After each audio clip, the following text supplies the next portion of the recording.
conclure cette journée, je vous propose de poser la question du caractère essentiel de la culture dont on a parlé tout du long de cette journée en prenant un cas particulier, le cas particulier du théâtre. Alors, pourquoi est-ce que je choisis ce cas particulier? C'est d'abord parce que nous sommes dans un théâtre, ensuite parce que je suis professeur d'histoire et de théorie du théâtre et que c'est de ma spécialité, donc je préfère parler de l'art que je connais le mieux. Enfin, parce que comme tous les arts de la scène, le théâtre, c'est à la fois une activité artistique et une pratique sociale.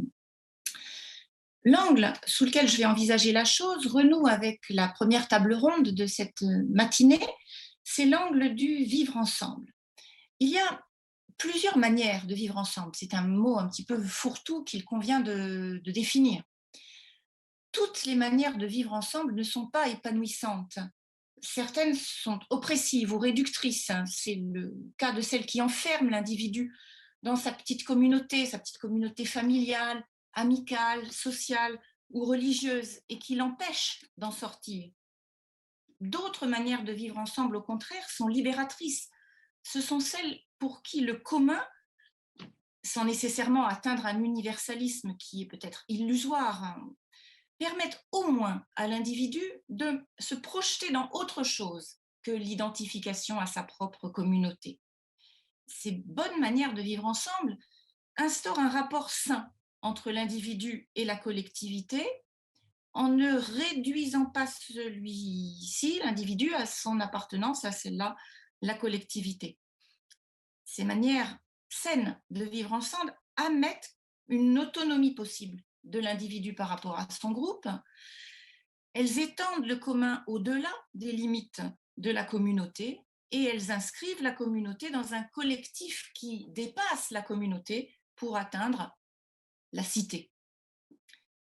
Je voudrais montrer que le théâtre, comme tous les arts de la scène et de la performance, qui mettent en présence dans une séance qui fait événement et qui est unique, l'artiste et son public.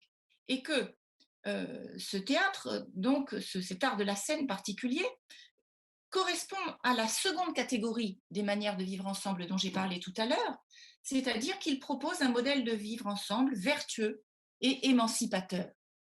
En somme, que le théâtre est non pas seulement une école, mais peut-être aussi un modèle du vivre ensemble, ce qui le rend essentiel à la condition humaine. Ce modèle de vivre ensemble, on l'observe, me semble-t-il, à tous les niveaux de la création théâtrale, et je vous propose de retenir 5 niveaux, qui sont 5 niveaux dont les différents intervenants de la journée ont parlé à des moments ou à un autre. Les uns et les autres se sont attachés à parler d'un de ces niveaux ou de plusieurs de ces niveaux, et je voudrais maintenant tenter de les hiérarchiser en partant du plus proche de l'individu pour aboutir au plus large niveau de celui de l'humanité. Premier niveau, c'est le travail en commun à l'intérieur d'une troupe ou d'une compagnie. C'est un premier niveau de vivre ensemble. Le second, c'est la rencontre entre les acteurs et les spectateurs qui constituent l'événement théâtral. Le troisième, c'est le partage de l'émotion qui transforme le spectateur individuel en public collectif. Le troisième, c'est l'extension possible par sa représentativité de ce public collectif à la cité entière. Enfin, le dernier niveau, et c'est ce qui fait du théâtre un art sacré, c'est sa capacité à donner la parole aux morts, c'est-à-dire à ceux qui ne sont plus, et à se tourner vers ceux qui ne sont pas encore nés, c'est-à-dire l'humanité tout entière, non pas seulement celle qui est vivante, mais celle qui le fut vivante et celle qui le sera. Revenons, si vous voulez bien, sur ces 5 niveaux du vivre ensemble dont il a été question aujourd'hui et sur leurs bienfaits.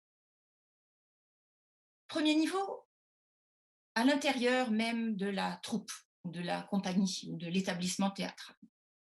Au sein d'une troupe, d'une compagnie, d'un établissement, tous les corps de métier sont représentés, de sorte qu'un théâtre, c'est en quelque sorte un État dans l'État, une petite société. Société, d'ailleurs, c'est le nom que se sont données les premières troupes de comédiens quand elles sont apparues en Europe au XVIe siècle, après la période du Moyen Âge où le théâtre se pratiquait uniquement dans le cadre des cérémonies religieuses. Mais à partir du moment où des sociétés civiles de comédiens se sont constituées, elles ont pris ce nom souvent de société. C'est en société que se constitue l'illustre théâtre de Molière, dont on a l'acte de société. C'est en société que se constitue aussi la comédie française sur ordre de Louis XIV, mais avec une autonomie quand même, une indépendance même de la troupe des comédiens qui décident entre eux de tout, c'est-à-dire des affaires administratives, des affaires financières, des affaires esthétiques. Les décisions au sein de ces troupes sont prises en commun selon un modèle démocratique où les bénéfices sont partagés, où règne l'égalité homme-femme, le théâtre étant un des rares endroits, jadis, où les femmes décidaient autant que les hommes et gagnaient autant que les hommes. Ces sociétés, dans l'imaginaire collectif, sont d'ailleurs des modèles utopiques dont la littérature et les arts se sont eux-mêmes fait l'écho. Et là, je rends hommage au travail qu'est en train d'effectuer actuellement Hélène Thiel dans son doctorat, dans la thèse qu'elle est en train d'écrire. Elle montre comment, dans Le Capitaine Fracasse de Théophile Gautier, la troupe ambulante célèbre la vie de bohème comme un idéal de vie en communauté à l'époque romantique. De même, George Sand, dans sa pièce Molière ou dans ses romans Pierre qui roule ou Le Beau Laurence, fait de la troupe un laboratoire républicain à une époque où la République en France n'est pas encore un modèle complètement assumé. Dans le Molière de Mnouchkine, l'illustre théâtre est le reflet de l'expérimentation utopique menée par la troupe même du Théâtre du Soleil qui, à cette époque, avec celle de Peter Brook, a ensuite donné un modèle de multiculturalisme au sein des troupes, dont aujourd'hui s'inspirent plusieurs collectifs. Le mot même de collectif, on emploie beaucoup aujourd'hui pour désigner une forme de création de groupe, met l'accent sur le fait que les responsabilités et les initiatives sont partagées au sein du groupe. Le second degré de vivre ensemble au théâtre, c'est la coprésence des acteurs et des spectateurs, qui est aussi une forme de co-création. L'émotion inouïe que provoque la présence de l'acteur relève du sacré, puisque l'événement se passe ici et maintenant, dans le temps éphémère et donc infiniment précieux de la séance, à la limite du non reproductible. Je dis à la limite du non reproductible parce que si Maria Casares rêvait d'une représentation unique des paravents, qui n'aurait donc eu lieu qu'une seule fois, on joue en réalité généralement, et ce fut le cas aussi pour les paravents, une pièce plusieurs fois. Mais même si on la joue plusieurs fois, à la différence du cinéma, par exemple, le nombre de représentations est toujours néanmoins fini. Et il pourra évidemment reprendre plus tard. Les pièces pourront être reprises dans l'avenir, quand nous-mêmes nous serons morts. Mais chaque série de représentations est un événement fini et il arrive que l'on n'assiste pas. Hortense Archambault l'a rappelé ce matin, il y a des représentations mythiques auxquelles on n'a pas assisté et d'autres représentations auxquelles on a assisté et que l'on pourra transmettre, dont on pourra transmettre le futur, le souvenir aux générations futures. Que le théâtre advienne dans la rencontre humaine entre les acteurs et le public empêche sa réduction à la simple consommation d'un bien culturel, fait échapper le théâtre à sa marchandisation. Et c'est ça une des grandes différences entre assister à une pièce de théâtre ou consommer un film sur Netflix. Certes, Netflix, dont il a été beaucoup question aujourd'hui et qui a évidemment ses bienfaits, mais où le partage, finalement, qu'est-ce que c'est qu'un partage sur Netflix? C'est essentiellement le partage des codes de connexion, c'est-à-dire, au fond, une économie faite sur la dépense, mais pas du tout, donc un partage de la dépense, mais pas du tout un partage de l'expérience. De cette présence inestimable, de ce temps partagé entre acteurs et spectateurs, les saluts et les applaudissements sur le mode du don contre don, salut des acteurs, applaudissements des spectateurs, et de l'hommage réciproque, chacun rend hommage à la présence de l'autre, eh bien, les saluts et les applaudissements expriment donc le caractère sacré de cette présence inestimable. Le troisième degré du vivre ensemble au théâtre, c'est la rencontre à l'intérieur du public d'individus qui autrement ne se seraient jamais rencontrés. Aller au théâtre, ça a été rappelé tout au long de la journée, c'est apprendre à se sentir chez soi ailleurs que chez soi, à être chez soi ailleurs que chez soi, ailleurs que dans sa famille, dans sa communauté ou dans son réseau social. On peut y parler à son voisin, que le hasard aura placé à côté de nous, mais qu'on ne connaissait pas, ou pas. On peut aussi ne pas parler à son voisin, mais même si on ne parle pas à son voisin au théâtre, on s'abandonne néanmoins psychologiquement, potentiellement, à la possibilité de partager une émotion avec lui, qui n'appartient pas forcément à notre milieu socio-culturel. Du reste, ce partage avec le voisin ou avec l'ensemble du public n'est pas toujours réussi. Il n'est pas toujours effectif et nous savons tous à quel point on peut se sentir malheureux quand on est au spectacle de ne pas, pour une raison ou pour une autre, pouvoir partager l'émotion quand on est en dissentiment avec le reste du public ou avec son voisin de rangée. Expérience du dissentiment qu'on ne risque évidemment pas dont on ne prend pas le risque de la vivre, cette expérience-là, quand on consomme un bien culturel tout seul chez soi. C'est aussi toute la différence, donc non pas seulement avec la consommation d'un bien culturel, mais c'est aussi toute la différence entre le théâtre et la cérémonie religieuse. Puisque la cérémonie religieuse réunit des fidèles qui se définissent par leur appartenance à une même communauté de croyants, tandis que la cérémonie théâtrale réunit des spectateurs qui ne se définissent pas par l'appartenance à une même communauté. Et précisément, ce dont ils sont venus se départir en entrant dans leur théâtre, c'est de leur appartenance à une tribu, comme disent les sociologues, raison pour laquelle le théâtre est un des rares lieux où l'on doit éteindre son téléphone portable. Et du reste, cet apprentissage de l'extinction de son téléphone portable est une des premières choses que les jeunes d'aujourd'hui, quand ils vont au théâtre pour la première fois, sont amenés à faire.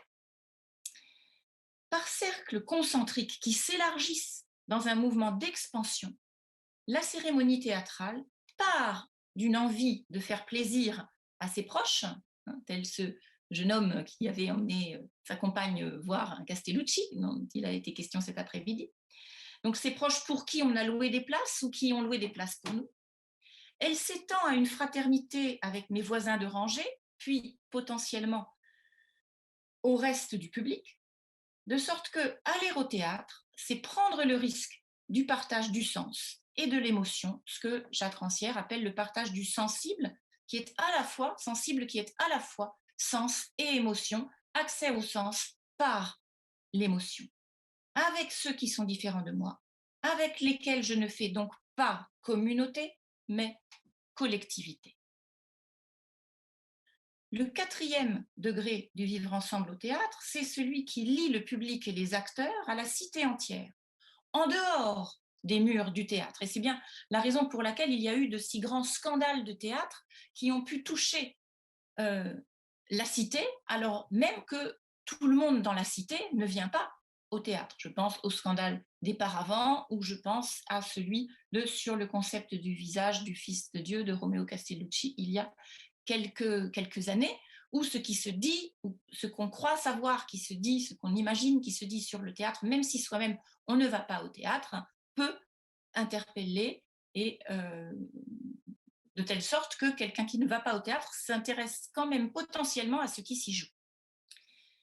D'abord parce que le théâtre est un art dont s'occupe le politique, comme nous l'a rappelé Jack Lang, en rappelant que les grands moments d'évolution des politiques culturelles sont aussi des grands moments d'évolution politique tout court, mais même en dehors de ces grandes heures, le théâtre, qu'il soit subventionné ou non, et quelle que soit la population quelle que soit la proportion de la population qui s'y rend, suppose une organisation politique.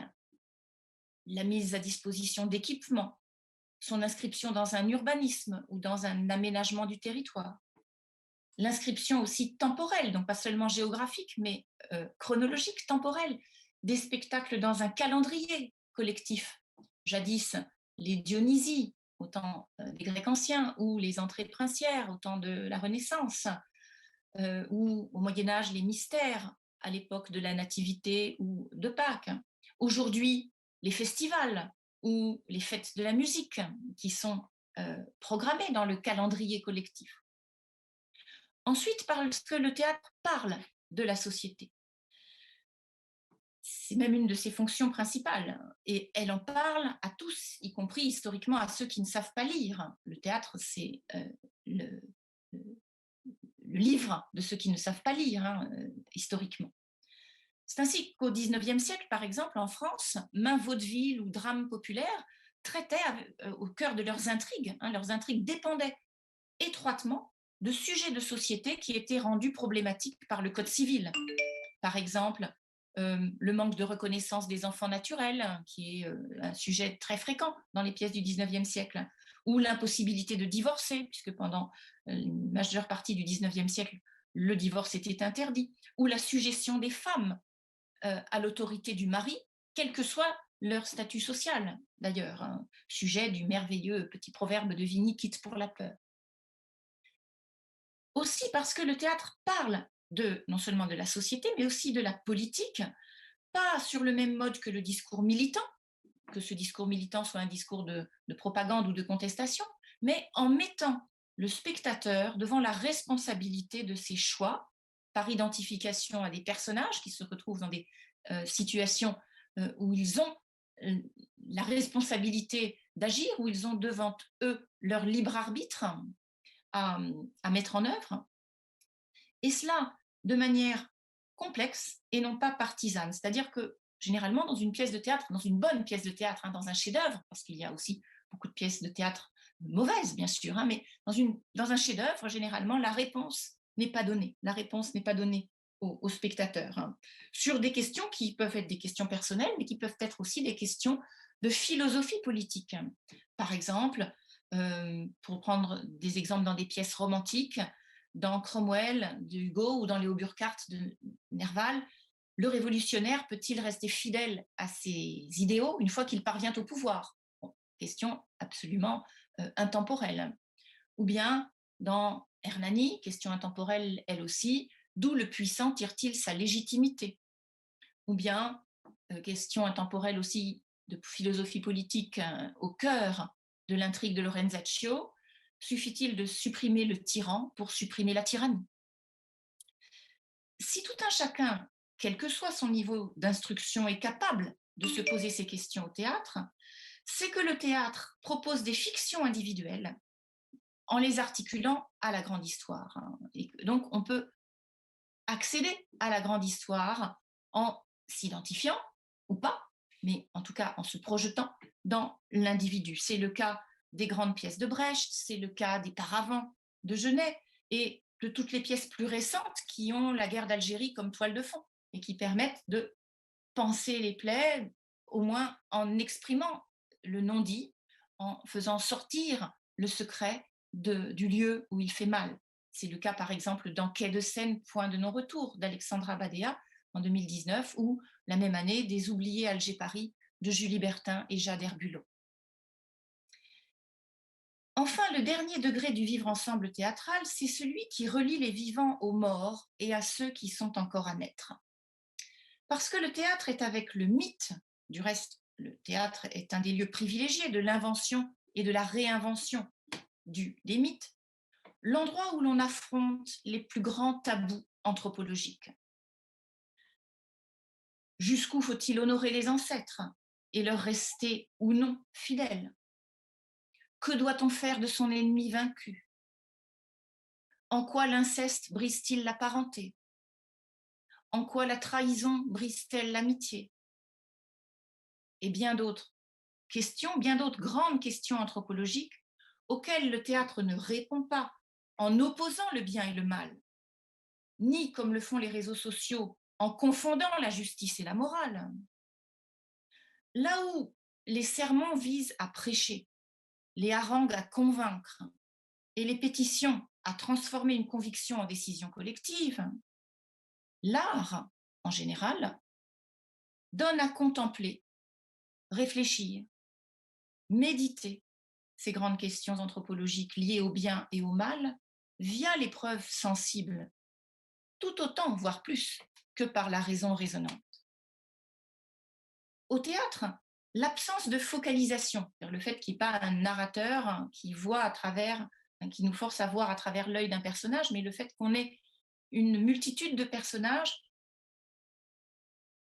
dont les points de vue ne sont pas forcément compatibles, permet de s'identifier avec tous les personnages à la fois, bons ou mauvais, et déjoue donc les hostilités.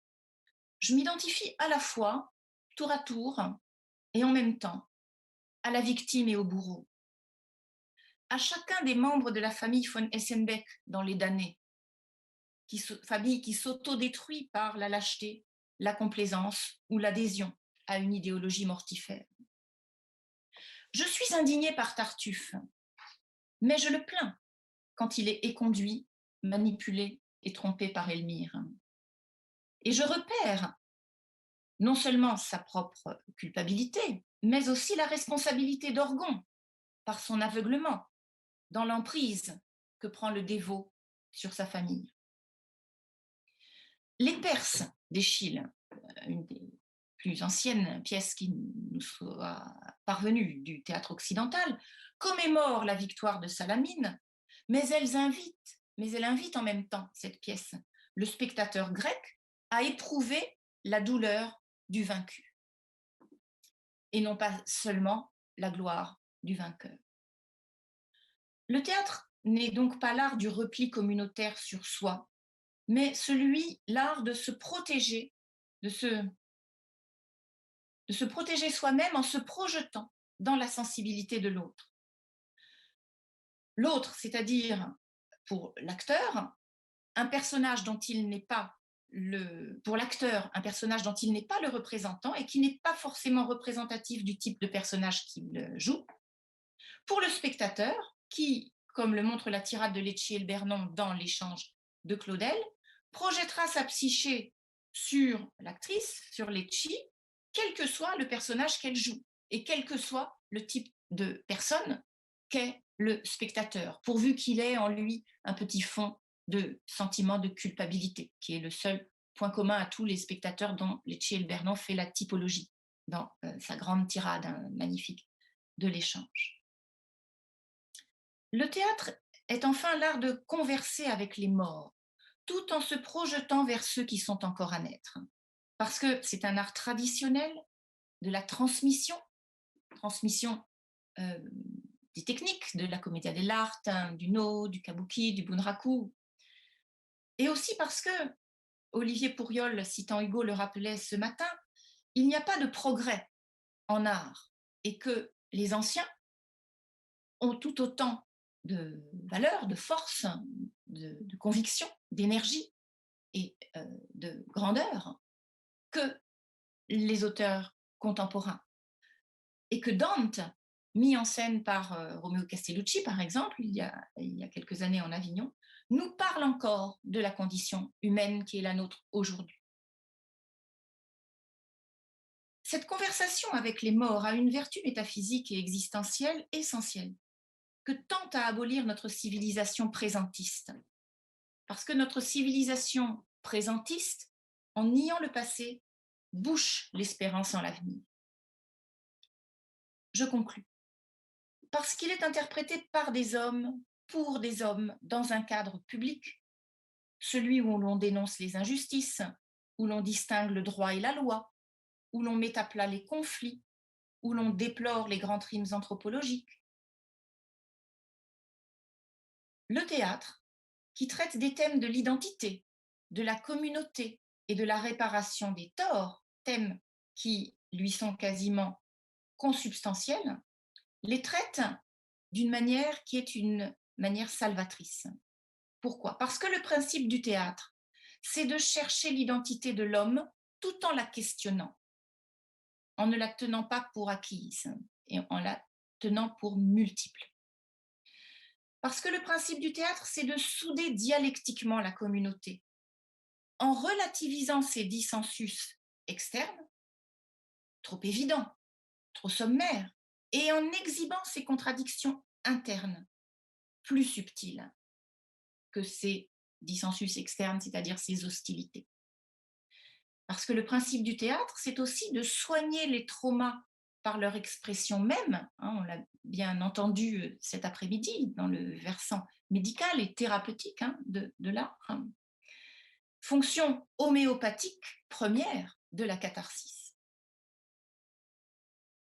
À l'inverse de cette pratique pédagogique montante hein, du trigger warning, qui dresse une liste finie, reconnaissable, identifiée des traumatismes liés au tabou de la religion, de la génération et de la mort, le théâtre, parce qu'il n'enferme pas le spectateur dans son identité, ayant précisément pour principe de l'en faire sortir, lui offre la possibilité de surmonter bien d'autres traumatismes, non identifiés, subtils, pernicieux, inaccessibles aux limites de la raison, mais rendus accessibles par les seuls sortilèges de l'art, qui, au-delà de la morale, peut nous donner des armes pour combattre d'abord en nous-mêmes les formes infinies du mal ordinaire.